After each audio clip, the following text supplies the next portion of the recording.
hồ này nó thứ gì thế nó chuồn cắn mình cho mình khởi xe la thà đâu thì nên thứ gì thế nó chuồn cắn mình nọ cú sủi xe la cắn đũa suy tan chuồn tu cái này hiền là lì xua hồ này nó hi cắn ra hiền lâu sẽ thấy là cắn mê nọ buồn thấy nồng xe lăng cắn đũa này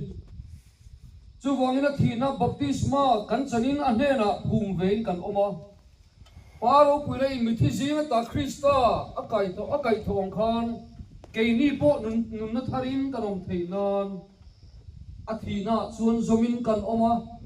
athole na po hian tharau thilim chuan min zomani ti hi kanon puang du ani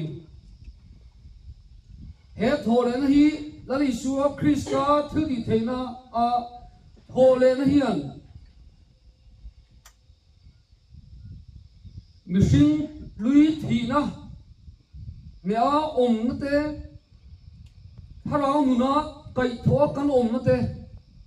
suol phụ tắc sa cái mà đi à thì bố là ôm thế tu tan với nhà hiền thiếu gì thế này thiếu gì thế này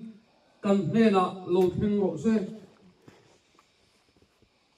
căn mình sinh lui thiên về Krista phù ma ôm thà nào thiên thiếu gì thế này nó cái thua tắc sa zuan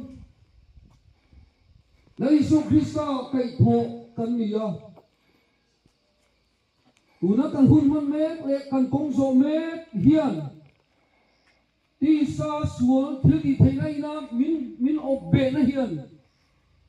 à tổ thì na min thân đô na ni chứ bằng chuan nun na căn này thế là tụi mình thà nào thì mình chuan lấy số Krista thiếu gì thế là chuan cái thua căn nó thế thì mẹ căn nó thế hi căn nu na zia lo tir se la thà nào thì mình chuan với này hiền mình phân chuộc se la sual khur tu taka căn na trong hiền nun này tụi mình căn nun hi akai thua ni thì hi căn sẽ thar căn du em ani sual man chu thì na ani sia Akian thil thon pekro chu kan lalpa isua zara chuang satua na nun na ni thena turin wani hian thole na chuan kan nun min khoi ro se kan ne na lo theng thar ro se